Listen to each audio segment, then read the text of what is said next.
All right, so we just finished our probability, I guess, basic problems, the then and or statements, the combination problems, the ones on your take-home quiz. Today we're talking about a very unique and special type of probability problem.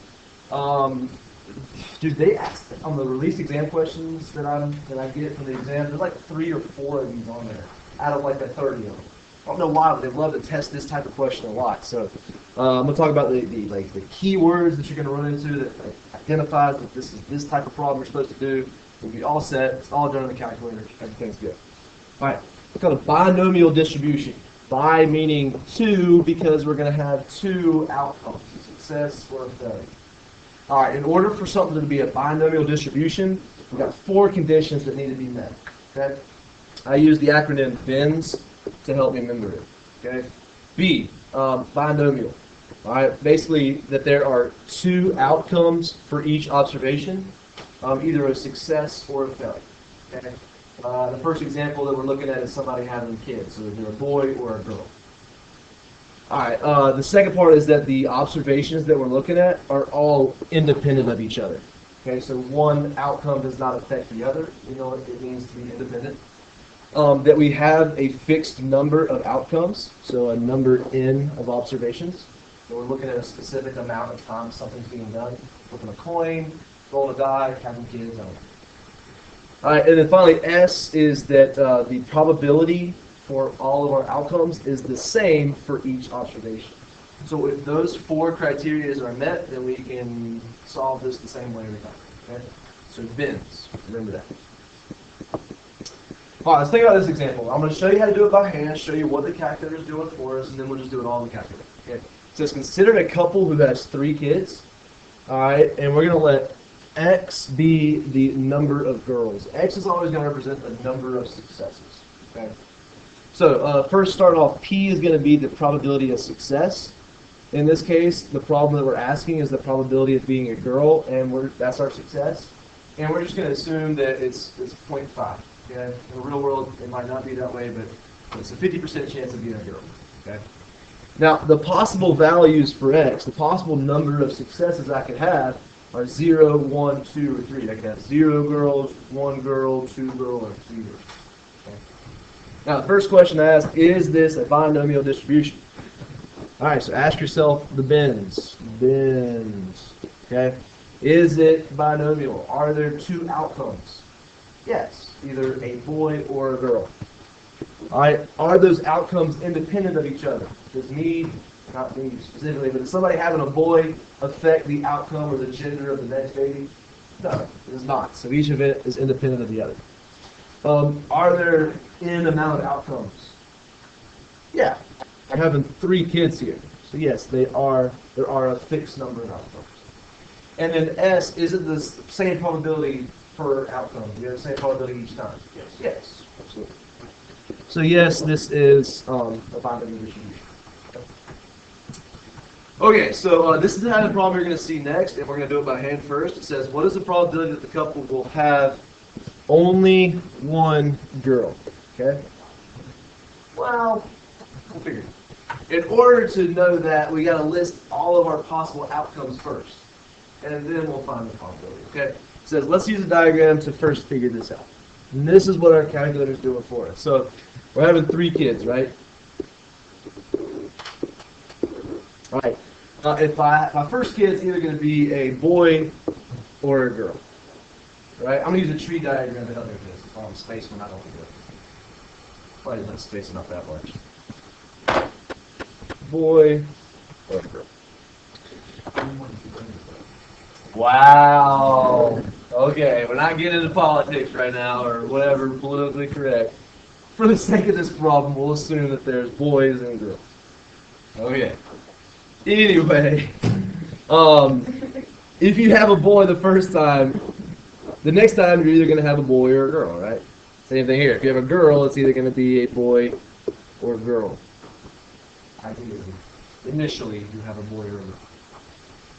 If I have a boy or a girl, well, if I have 2 boys, I could have another boy or a girl.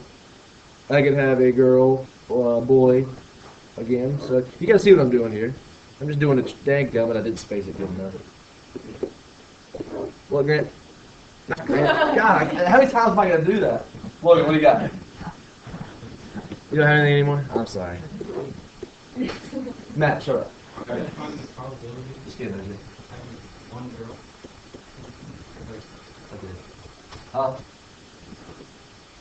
No.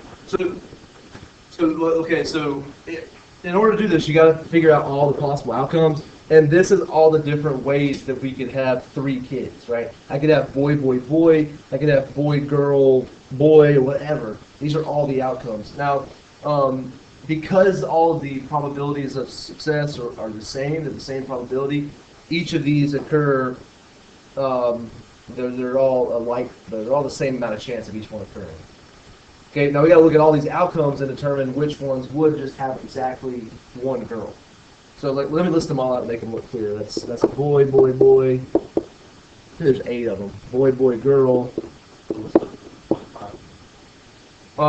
So because they are the same probabilities for both being a boy and girl, the 0.5 doesn't matter for this problem, and that's why I chose that for this problem. We would have to adjust it with the probabilities in the tree when we're multiplying, but the calculator does all that stuff for us. I'm just kind of showing you what the calculator is doing for us. Okay? Boy, girl, boy.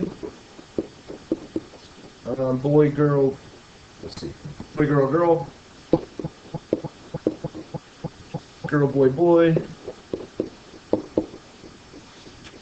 Girl, boy, girl. Girl, girl, boy. And finally, all 3 girls. All right, cool. So so it looks like in this case we have 1, 2, 3, 4, 5, 6, 7, 8 possible outcomes that I could have. How many of those have exactly and only one girl? 1, 2, 3. Right? Those are all the outcomes when I would have exactly one girl. So I have a 3 out of 8 chance of having exactly one girl, or I think it's 0.375. Logan, what's up?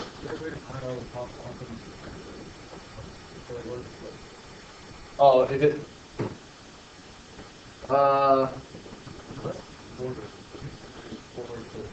If it's 4 children, oh, we can adjust it for the, the calculator will adjust all that for us. Yeah, I'll show you exactly how to do it. Yeah, no, I see what you mean. Like, we're not going to have to find, we don't have to find that number. We don't have to find 8. Well, the calculator will adjust that for us. Okay. No. I just, as a teacher, I want you to understand what the calculator is doing for us. But yeah. No. If they had 5, yeah, that's why we do the calculator. If they had 5 kids, this gets a lot bigger. Okay, but the calculator takes care of all that for us. Okay. Now, for those watching the video, I'll try to explain exactly what we're doing, but as we're doing it, we'll figure it out. Okay. All right. Questions on this? Now, calculator, yay! Calculator do all this stuff for you. If we have a binomial distribution, the calculator can take care of that for us and make it so much easier. So we're going to use the calculator to find the binomial probabilities. What we're using, this is the calculator steps right here. The first thing, you're going to press the second button, go to distribution. It's right below your directional keypad or whatever. It's right there. It says varse. You're going to do second distribution or second varse. And you're going to do the option number A, or letter A, that's binomial PDF. PDF. That PDF stands for probability distribution function. Okay. Now, binomial PDF is used to find equal to probability. The key word that you're going to see in your word problems is the word exactly. If you ever see the word exactly, that means to use PDF. Okay. In order to use it, when you go to this menu, you're going to need to know 3 values to plug in. You're going to have to know the number of trials, which is the number of observations. You're going to have to know the probability of success, and you're going to have to know the X value, or the number of successes. Okay? If we can identify these 3 things, we can use binomial PDF. All right? Let's look at this example. Let's go back to those kids. So it says, use the formula to find the probability the couple has exactly 2 girls. On your test, on the released exam, I'm assuming on the actual exam, this is the word you'll see to indicate that you're using binomial PDF. Okay, we have all the criteria met, and we're talking about exactly as PDF. Now in your calculator, when you go to that menu, you're going to have to plug in these three values. The first one is your trials, then your probability of success, and then your X value. Thank you. Okay. God, I can't write today. All right. What's our number of trials in this case? We're talking about the same problem. How many observations? 3. There's 3 kids. We're looking at the birth of 3 children. What's the probability of success? Yeah, 0.5 is the probability of having a girl is 50%. What's the X value in this particular example? 2. I want to know the probability of the couple has exactly 2 girls. That's the number of successes. If I can plug those 3 numbers in, let's see what we get. All right, we as a class are getting 0.375. All right, so you got a 37.5% chance of having exactly 2 girls. And if you go back to this slide, well, it's the same, but it was a different problem. But think about why it's the same. The probability of having exactly 2 girls, well, let's see here. Here's 2 girls. Here's exactly 2 girls. And where's the other one at? Oh, here's exactly 2 girls. Yeah, that's a 3 out of 8 chance, which is the same thing as that probability. Yeah, so it's doing it for you. So you don't have to know the number of outcomes, right? Make sense? Try the next one. It says now the couple wants to have 5 kids, right? What is the probability that the couple has exactly, there's your key word again, 3 boys. 3 boys. So you just need to identify those 3 values. You need to know what your trials are, you know what your probability of success is, and your X value. And then type those bad boys in. What's my trials? 5 kids. What's the probability of success? Yeah, I mean, it depends on the problem, right? If we're talking about boys, the probability of having a boy is 50%. But I want to know about having 3 boys. Exactly 3. Type those numbers in PDF. What do we get? 0.3125. 31.25% chance. Not too bad. Questions on that? Yes. Jordan, of course you was bad. Let's do an example problem real fast. Let's do one more. Same problem, a little bit different. It just says the blood type is inherited, apparently. Both parents in a couple have the genes for the O and A blood types. Then each child has a probability of 0.25 getting 2 O genes and thus having type O blood.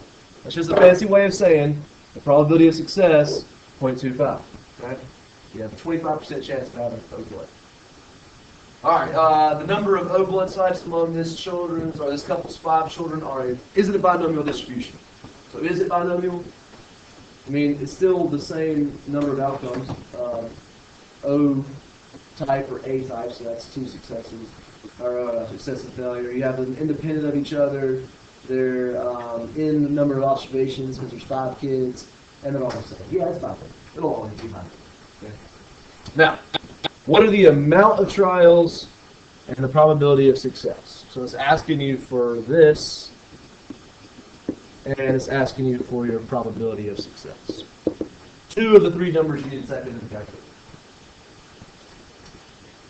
Trials is 5.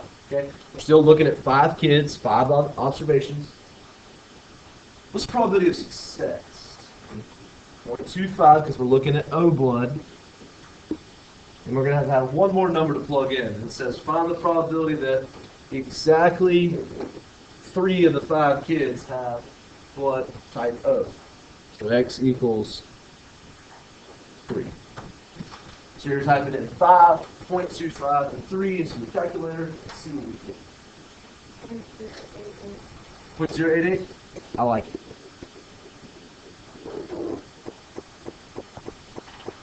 Any questions on how to do any of that stuff? People, for the most part, people do pretty well with PDF. Okay, exact values, people got that down pretty well. It's the next part that it still is not too bad. It's just that's what people tend to mess up. Any questions on that? binomial cumulative distribution. Okay, so PDF will do exact values. CDF is going to do a bunch of different values, kind of like a cumulative amount. The PDF command lets you find probabilities for one value of x at a time. That's why we have exactly. But the CDF command finds your cumulative probability distribution. Okay? I'm talking about not having exactly one value. It's like saying the probability of having one boy, two boy, or three boys, or something like that. And you add up a bunch of different values. You're going to see those as inequalities. Okay, instead of x equals a value, you're going to have like an inequality of values. Technically, you can use the PDF command and add up all the values. This saves so much time. The only issue, and this is what causes problems, is that the CDF command only will calculate less than or equal to probabilities. So if we don't have it set up like a less than or equal to problem, we have to manipulate it and let it be that. You'll see what I mean. So like for instance, it says how would you use the CDF to find the probability that x is less than 7?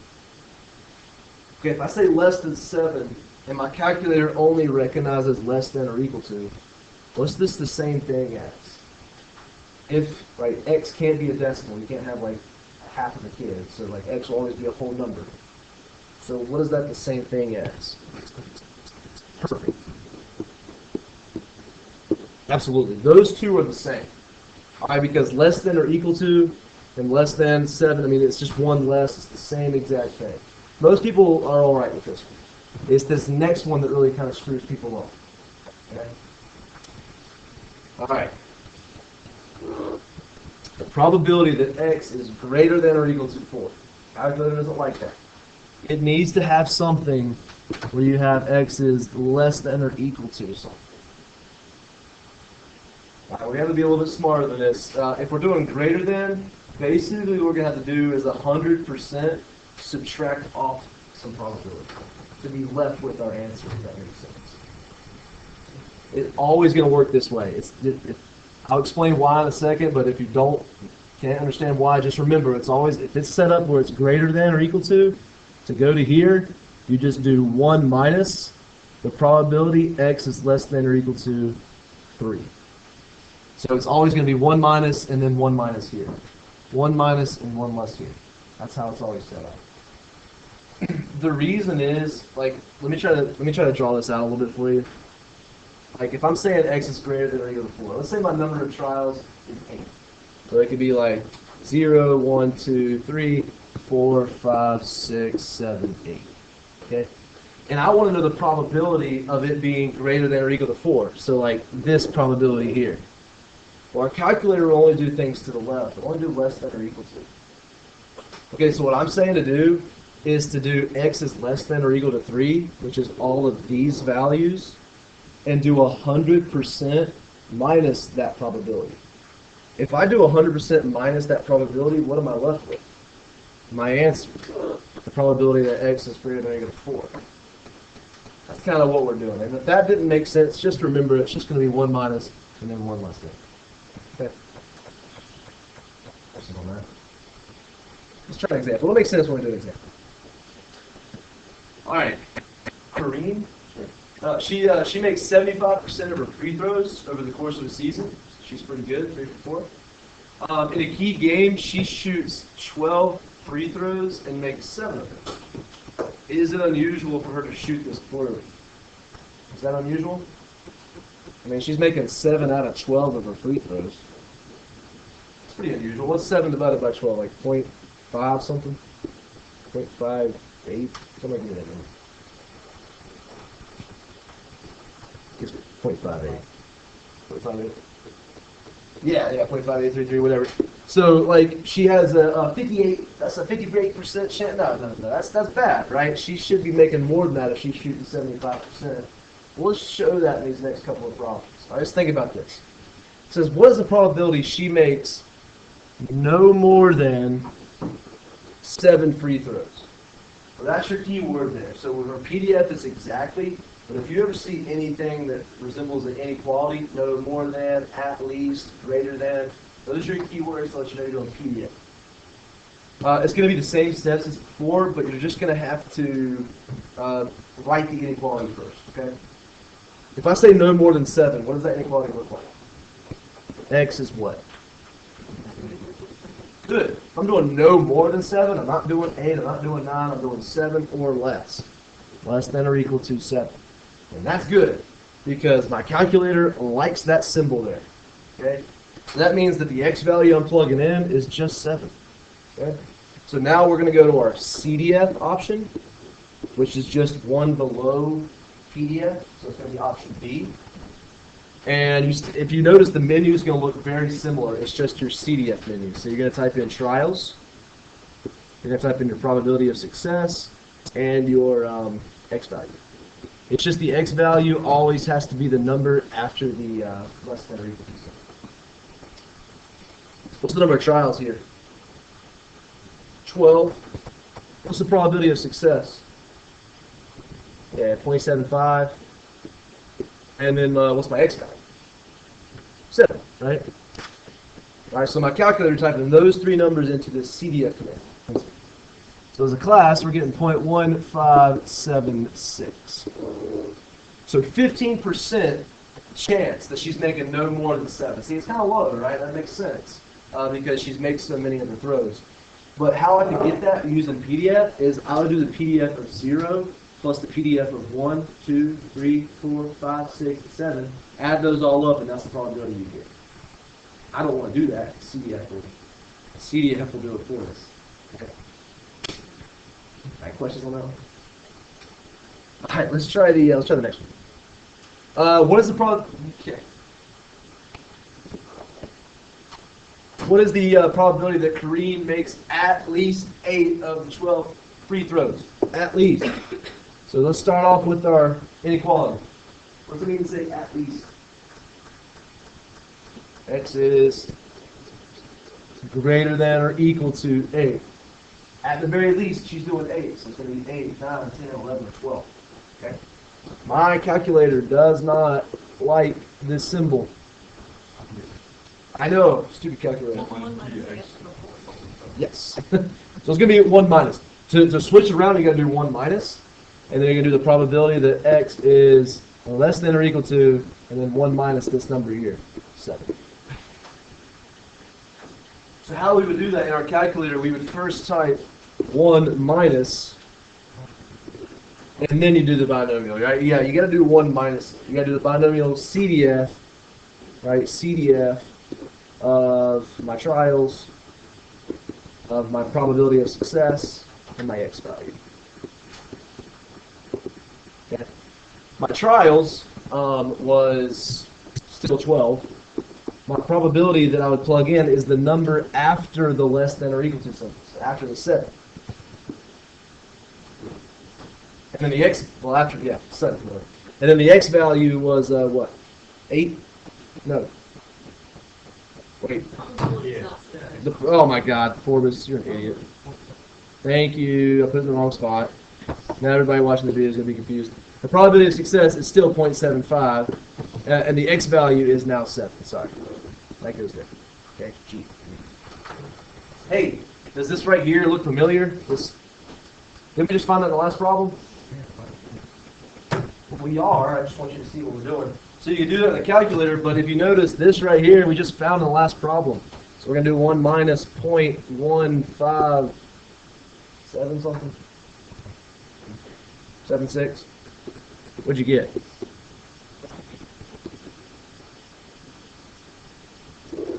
There you go. And yeah, the reason we did 1 minus, I mean, if you think about it, that's 100% of my options. It's 7 or less or 8 or more. I mean, that adds up to 100%, right? That's all of my options.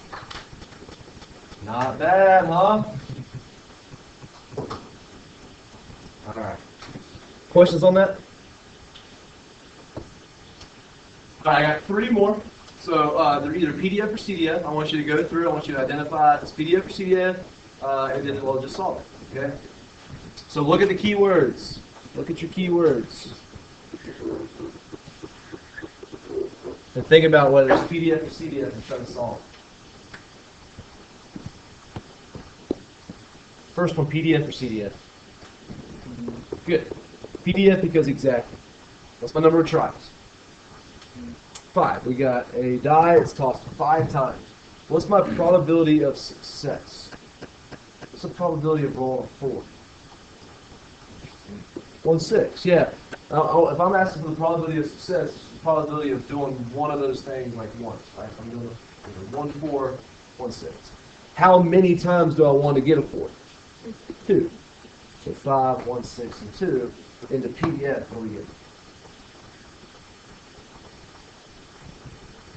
All at once. 0.1675?